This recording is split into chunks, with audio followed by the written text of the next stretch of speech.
Bem-vindos ao Casos de Sangue. Estou aqui hoje para relatar um caso chocante. O caso de Han e Sunny. É possível roubar a identidade de um gêmeo e viver sua vida? Gêmeos quase sempre despertam grande interesse quando aparecem juntos em algum lugar. Não surpreendentemente, eles também têm sido objeto de intenso escrutínio em pesquisas científicas. Tais pesquisas são consideradas fundamentais para estudar a genética de seu comportamento, da biologia à psicologia.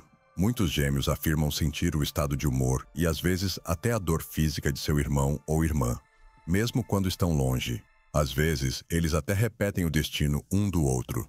Gêmeos idênticos têm uma conexão especial porque resultam da divisão de um único óvulo fertilizado. Eles não só têm uma forte semelhança externa, mas até suas impressões digitais são muito parecidas no tipo de padrão e número de linhas, embora o padrão detalhado, é claro, seja diferente.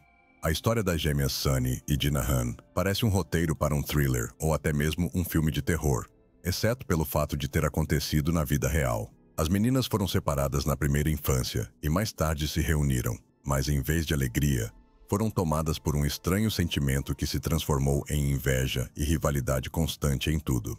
Cada uma das meninas considerava sua irmã mais bem-sucedida e sortuda, e o esforço constante para ser melhor a qualquer custo resultou em uma verdadeira tragédia.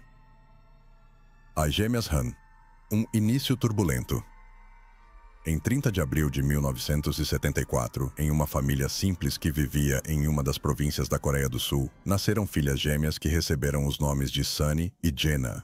Os cônjuges Han viviam modestamente, para não dizer pobremente, e o nascimento de duas crianças abalou seriamente o orçamento familiar. Os pais discutiam constantemente e, quando as meninas ainda não tinham 2 anos de idade, decidiram se separar. Neste caso, durante o processo de divórcio, eles simplesmente dividiram as crianças.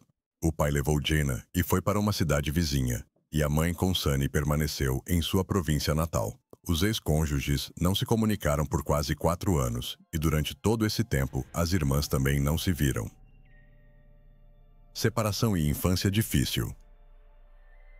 No entanto, em 1980, o Sr. Han conheceu uma mulher com quem decidiu se casar e formar uma família, mas sua nova amante imediatamente não gostou de Gina.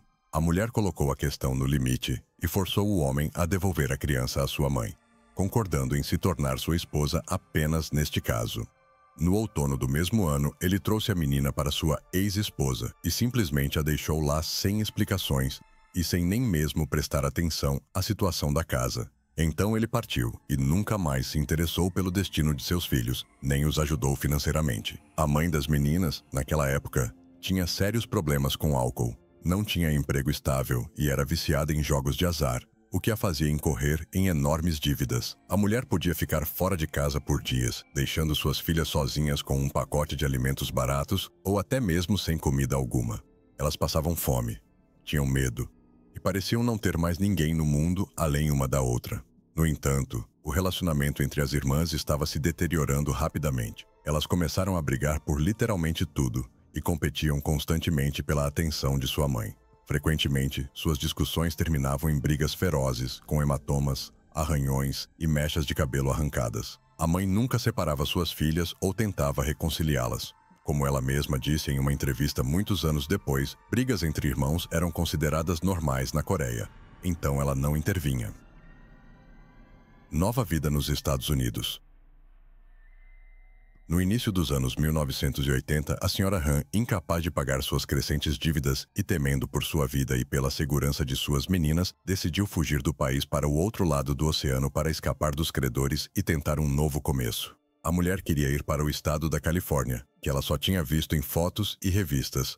Ela empacotou apenas o essencial em sua mala e comprou passagens só de ida para si e seus filhos. Eles se estabeleceram em Irvine, uma cidade no condado de Orange, Califórnia, e imediatamente enfrentaram uma série de problemas. Eles não tinham amigos, conhecidos ou parentes para ajudá-los de alguma forma. A Sra. Han não sabia inglês e por isso não conseguia arranjar emprego. E as meninas, sem conhecimento da língua, tinham muita dificuldade na escola. A família mal conseguia sobreviver com uma mesada miserável, e o futuro parecia sombrio e assustador. Foram necessários vários anos para que a mãe e as crianças se adaptassem ao novo lugar, mas quando a vida parecia estar melhorando, a mulher voltou a se viciar em álcool e jogos de azar. A situação se repetiu, mas agora ela também começou a apresentar distúrbios mentais. Ela não era capaz de criar suas próprias filhas e queria colocá-las em um orfanato ou lar adotivo. O resgate e a rivalidade crescente. Em 1986, a irmã da Sra. Han mudou-se para a Califórnia com seu marido. O casal não tinha filhos próprios e, ao saber da situação na família de uma parente, ela mesma se ofereceu para criar as meninas de 12 anos. A Sra. Han aceitou a oferta com alegria, mas nem sequer conversou com suas filhas sobre isso. Ela rapidamente empacotou os pertences delas em uma mala, pegou um ônibus para Sunny e Gina em uma cidade vizinha e simplesmente as deixou no ponto de ônibus na casa de sua irmã. As meninas ficaram confusas e assustadas, mas foram recebidas de braços abertos na casa de sua tia, e logo suas vidas começaram a se assemelhar a um conto de fadas. A tia e seu marido fizeram tudo o que puderam para que as irmãs se sentissem confortáveis e não precisassem de nada. Sunny e Gina comeram o suficiente pela primeira vez em suas vidas, usavam roupas novas e bonitas e frequentavam uma escola prestigiosa, para onde eram levadas de carro. No entanto, não só o relacionamento entre as irmãs não melhorou, mas escalou para o ponto de ruptura. Elas estudavam juntas na mesma turma e competiam constantemente em tudo. As meninas eram as melhores alunas e cada uma delas tentava superar a irmã nisso. Elas também praticavam esportes, tentando se sair melhor que a irmã, compartilhavam amigos, competiam pela atenção de professores e guardiões e gostavam de garotos. Esta rivalidade parecia realmente estimular e incentivar as irmãs, impulsionando-as a serem as melhores em tudo que faziam. Elas se tornaram as melhores alunas de sua escola, mostravam alto desempenho nos esportes, eram meticulosas com sua aparência e eram um exemplo para os outros. A única coisa que nunca aconteceu entre elas foi amor. Cada uma das irmãs pensava que a segunda irmã conseguia o melhor, então ela não queria ficar para trás e ceder. Deve-se notar que Sunny era mais aberta, amigável e comunicativa. Então era mais fácil para ela fazer amigos ou se relacionar com garotos. Os professores a tratavam melhor e os guardiões, sem perceber, mostravam mais ternura e cuidado com ela. Mas Gina parecia ser impulsionada pela raiva e ódio. Ela faria de tudo para vencer sua irmã e provar a todos que era melhor. Caminhos divergentes, exército e universidade. Após o ensino médio, os caminhos das irmãs se separaram. Gina decidiu que poderia se realizar como soldado e assinou um contrato de 4 anos, ingressando na Força Aérea dos Estados Unidos. A garota era robusta, bem preparada fisicamente, mas logo percebeu que não gostava do serviço militar. Aqui reinava disciplina estrita e ordem. Ordens não eram discutidas e o soldado não pertencia realmente a si mesmo. Após 1 ano, ela fez sua primeira tentativa de quebrar o contrato, mas falhou. Depois de mais 6 meses, ela recorreu a um engano, dizendo que seu pai estava gravemente doente e ela precisava cuidar dele. A administração exigiu provas na forma de um atestado médico, que ela não conseguiu obter em lugar algum. Então passaram-se mais 6 meses e Gina estava literalmente sufocando, sem qualquer liberdade pessoal. Sua unidade foi transferida para a base da Força Aérea Lackland, localizada no condado de Becker, Texas. É o único local de treinamento militar básico para recrutas da Força Aérea e Força Espacial dos Estados Unidos. Muitas pessoas sonham em ir para lá, mas para Han, esta base parecia uma verdadeira prisão. Gina não queria esperar mais 2 anos para seu contrato expirar. Então, decidiu trapacear novamente. Ela foi até um oficial superior e informou sobre sua orientação não convencional. Deve-se notar que era 1994, e na época, tal declaração escandalosa era um bom motivo para a rescisão imediata do contrato. Livre de suas obrigações, Gina retornou à Califórnia e se estabeleceu nos subúrbios de Los Angeles. A bela jovem de 20 anos rapidamente encontrou emprego em um dos cassinos populares, com um salário de cerca de $20 mil por ano. A soma era pequena mesmo para aquela época, mas as gorjetas às vezes ultrapassavam várias vezes seus ganhos diários. Por um tempo, parecia que a vida de Gina estava melhorando. Ela estava ganhando bem, podia comprar roupas e cosméticos em lojas de marca, alugava um lugar em um bom bairro e tinha seu próprio carro, ainda que usado. Mas isso não durou muito. Logo ela se viciou em bebidas alcoólicas e começou a usá-las quase diariamente. Mas isso não era o pior. A espiral descendente de Jenna. Um dia, Khan, após um turno de trabalho, depois de receber seu pagamento e uma quantia decente como gorjeta, decidiu tentar a sorte e sentou-se em uma máquina caça-níqueis. Em algumas horas, ela perdeu todo o dinheiro que havia ganhado, mas em vez de arrependimento, despertou nela uma excitação dolorosa real. Ela queria recuperar o dinheiro e ganhar o jackpot. Todos os dias, após o final do turno, ela bebia e se sentava nas máquinas, onde perdia todo o dinheiro. No início, ela apostava apenas seu salário e gorjetas, mas logo começou a pedir dinheiro emprestado a colegas e amigos, o que a fez entrar em dívidas. Gienna não percebia que estava repetindo o destino de sua mãe, que também tinha problemas com álcool e jogos de azar, e por essa razão, a mulher uma vez deixou seu país natal, fugindo para a América com 2 crianças nos braços. Os vícios de Gienna pioraram. Logo, ela parou de pedir dinheiro emprestado porque simplesmente não o devolvia. E ela desceu ao roubo. Pela primeira vez, ela roubou dinheiro da bolsa de sua colega, mas esta, ao descobrir a perda, sentiu pena de Han e não a denunciou à polícia. Quando a situação se repetiu, a ladra foi levada à responsabilidade administrativa, mas ela se safou apenas com uma multa e uma sentença suspensa. Alguns meses depois, ela roubou sua tia que a criou, visitando-a em meados de 1995. Gienna foi condenada por roubo e pela primeira vez recebeu uma sentença real, indo para a prisão por 3 meses, mas saiu mais cedo, após menos de um mês. Depois disso, ela esteve na mira da polícia mais algumas vezes por arruaça embriagada, mas não passou mais do que alguns dias atrás das grades. Gêmea bem-sucedida. Sunny foi para a faculdade após o ensino médio e depois se tornou estudante de uma universidade prestigiosa. Ela estudou direito, recebeu uma bolsa de estudos, fez muitos amigos bem-sucedidos e ricos, circulava em círculos da alta sociedade e vivia aquela vida irritantemente perfeita, da qual hoje se vangloria nas redes sociais. Ela alugava um apartamento espaçoso em um complexo de luxo com piscina e academia próprias, localizado em um bairro nobre. Sunny dividia o aluguel com sua amiga próxima e colega de faculdade, Helena Smith, que era filha de pais muito ricos.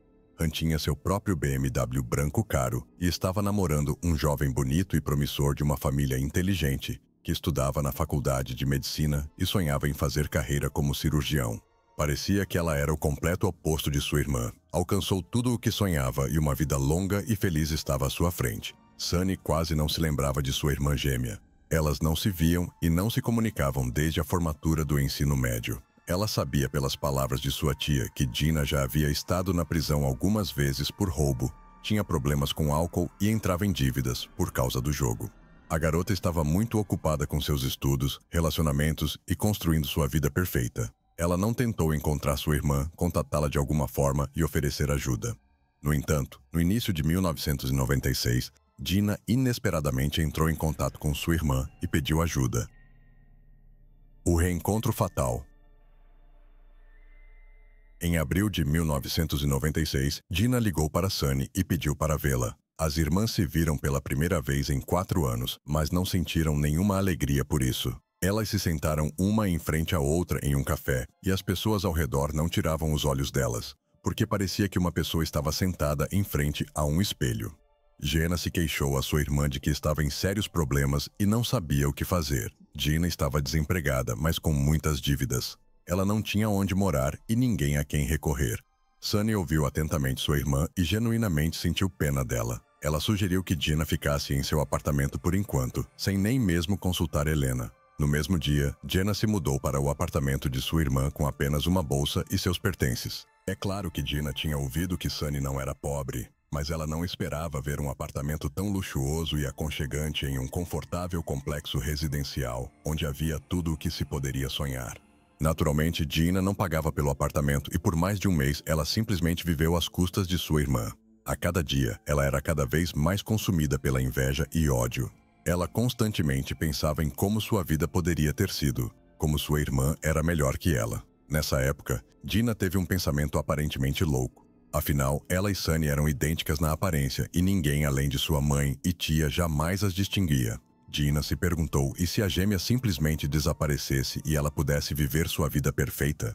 Em sua opinião, ninguém notaria a troca, nem o desaparecimento da própria Gina, que quase não tinha amigos e seus parentes francamente não gostavam dela.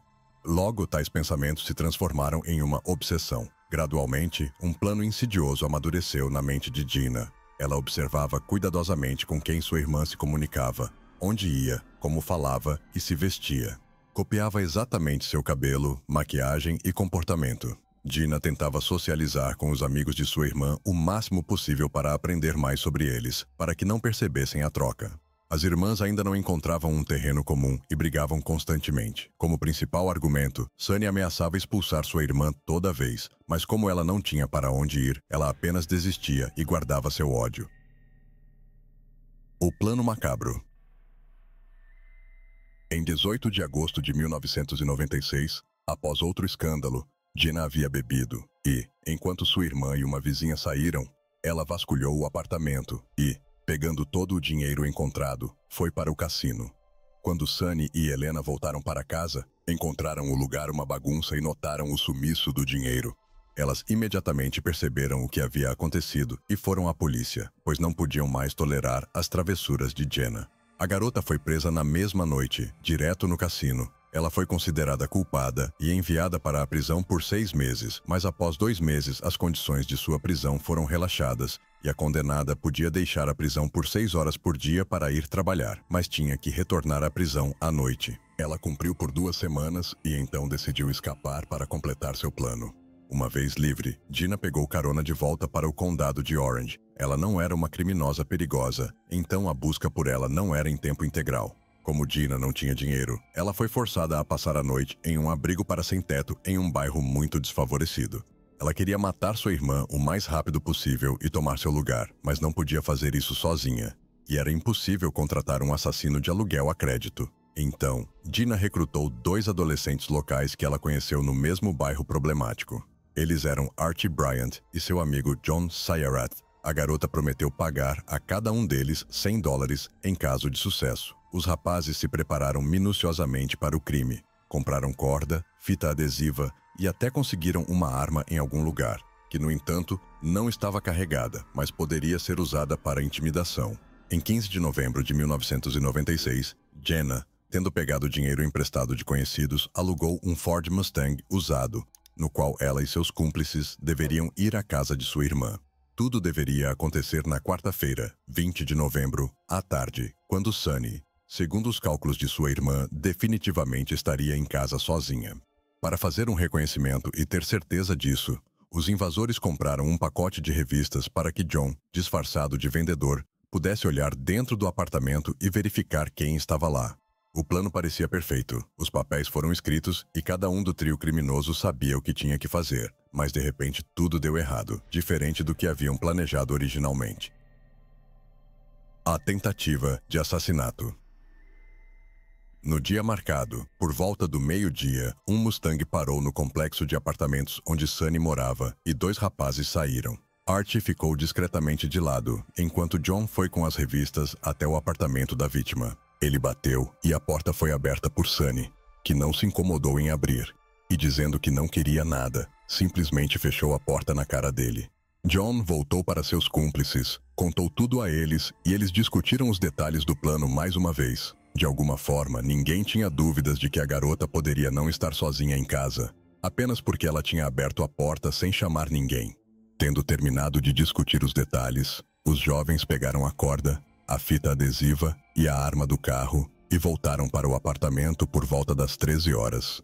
John tocou a campainha novamente e Archie ficou um pouco afastado, preparando-se para derrubar a porta assim que Sunny a abrisse. Nesse momento, no entanto, Sunny tinha ido tomar banho porque estava prestes a sair para uma reunião importante. Sua vizinha estava sentada na sala de estar em frente à TV e, quando ouviu a campainha tocar, nem queria abrir a porta, mas o visitante inesperado era persistente. Então, depois de alguns minutos, Smith cedeu e foi em direção à porta. Assim que a fechadura clicou e a porta começou a abrir, os rapazes, sem cerimônia, a chutaram, derrubaram a garota no chão e só então perceberam que não era Sunny na frente deles. Ameaçando com uma arma, eles amarraram Helena, taparam sua boca com fita adesiva e então John correu até Jenna para perguntar como lidar com a situação e se deviam deixar a testemunha viver. Ele levou consigo um cartão bancário que estava sobre a cômoda em nome de Sunny. Nesse momento, Sunny, ainda no banheiro, ouviu um barulho e espiou cautelosamente. Ela decidiu que um ladrão havia invadido a casa, pegou o celular no corredor e voltou para o banheiro, começando a ligar para os serviços de emergência. Tudo o que ela teve tempo de fazer foi dar o endereço e falar sobre o assalto à mão armada, quando a conexão foi subitamente cortada e a porta do quarto se abriu com um chute poderoso. Archie puxou uma Sunny aterrorizada pelos cabelos, amarrou-a com corda, tapou sua boca com fita adesiva e a jogou no chão ao lado de Helena amarrada. As amigas esperavam ser torturadas para revelar onde estava o dinheiro e os objetos de valor na casa ou serem abusadas, mas apenas alguns minutos depois a polícia chegou. John e Gina ainda estavam no Mustang quando a polícia chegou à casa. Primeiro, 3 policiais passaram correndo por eles e alguns minutos depois, outro carro veio para ajudar, já que era uma situação com reféns. Todas as forças foram enviadas para o chamado. Um policial que estava correndo recebeu pelo rádio o número do apartamento, e isso foi ouvido pelos invasores sentados no carro. Gina saiu do carro e gritou que ela era Sunny Han. O policial olhou para ela, mas não entendeu o que ela disse. Ele pediu que ela esperasse e correu para a cena, onde seus colegas já haviam conseguido desarmar o agressor e resgatar os reféns. Quando o policial entrou no apartamento, ele ficou chocado e perplexo. Na frente dele, assustada e chorando, estava sentada a mesma garota que ele acabara de passar correndo na rua. Ele perguntou seu nome e quando ela disse que se chamava Sunny Han, o policial duvidou por um momento que o que estava acontecendo era real. Ele pensou que estava ficando louco porque a mesma pessoa não poderia estar em 2 lugares ao mesmo tempo. O homem, dizendo ao seu colega que precisava verificar algo, voltou correndo para o quintal. Mas o Ford Mustang com a garota e seu cúmplice já havia desaparecido. A gêmea boa e a gêmea má. Quando Jenna viu a polícia chegando e ouviu o número do apartamento sendo chamado no rádio, ela percebeu que a tentativa havia falhado. Então ela tomou uma atitude desesperada, pulando para fora do carro e se identificando com o nome de sua irmã. A garota queria se fazer passar por vítima, dizendo que a verdadeira criminosa estava agora em seu apartamento, mas o oficial apressado simplesmente não a ouviu e apenas pediu para esperar. Naturalmente, Gina não esperou. Ela e John foram até o caixa eletrônico mais próximo, onde conseguiram sacar alguns milhares de dólares do cartão roubado de sua irmã. E então, os criminosos correram em direção à fronteira mexicana. Mas primeiro eles precisavam trocar seu carro por algo menos chamativo. Na concessionária, Gina se apresentou com o nome de sua irmã, mas ao preencher a papelada, ela cometeu o erro de escrever seu nome verdadeiro. Os funcionários acharam isso muito estranho e pediram que ela esperasse um pouco para resolver as formalidades. Então, informaram a gerência e eles chamaram a polícia. Quando presa, Gina continuou insistindo que Sunny era ela e que a outra irmã estava fingindo ser ela. A identidade de cada uma das garotas foi estabelecida apenas por impressões digitais, mas mesmo depois disso, na investigação e no tribunal, ambas continuaram se apresentando como Sunny Han. À primeira vista, as irmãs Han pareciam ser gêmeas típicas boas e más. Mas um exame mais profundo de sua história revelou que não era bem assim. Enquanto Gina sofria de vícios, regularmente se metia em problemas e tinha várias fichas criminais, Sunny construiu uma vida feliz e bem-sucedida. No entanto, depois que os caminhos das irmãs se separaram e elas pararam de competir constantemente uma com a outra, Sunny perdeu seu principal incentivo. Ela entrou em uma universidade prestigiosa, mas no 2º ano seu desempenho acadêmico começou a cair e a garota perdeu sua bolsa de estudos. Para poder pagar seus estudos, ela conseguiu um emprego como dançarina em uma das casas noturnas da cidade vizinha e escondia cuidadosamente isso de seus amigos e namorado. Sunny tentava manter uma imagem de vida ideal, que na realidade ela não estava mais vivendo. Consequências e justiça.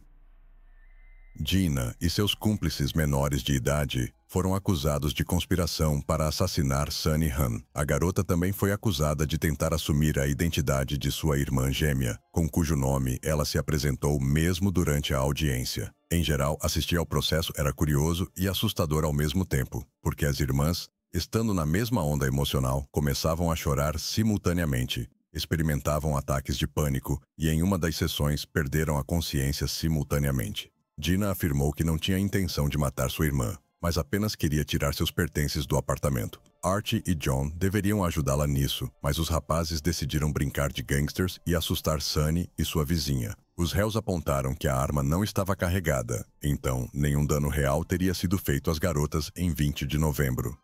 Um ano após a tentativa de assassinato, o tribunal chegou ao seu veredito. O júri levou em consideração que Jenna havia sido condenada várias vezes anteriormente, fugiu da prisão e, no momento deste crime, era procurada. Levando tudo isso em conta, Jenna Han foi considerada culpada de todas as acusações e sentenciada a 26 anos de prisão. Seus cúmplices, Archie Bryant e John Sayarath, receberam 14 e 8 anos, respectivamente. Em maio de 2018, uma comissão do estado da Califórnia concedeu a petição dos advogados de Jenna e ela foi liberada após cumprir 21 anos. Vale notar que ela recebeu o apoio de Sunny na questão da liberdade condicional, porque sua irmã foi capaz de perdoá-la. Uma vez livre, Jenna se mudou para a casa de sua mãe idosa, de quem ela agora cuida. A história das irmãs Han foi amplamente coberta pela imprensa, tornou-se tema de numerosos programas de entrevistas populares e também formou a base de vários documentários e filmes. Mas e vocês? O que pensam sobre o caso? Deixem seu like, se inscrevam no canal e ativem o sininho para serem notificados das próximas histórias que estão por vir. Obrigado por assistir e até a próxima.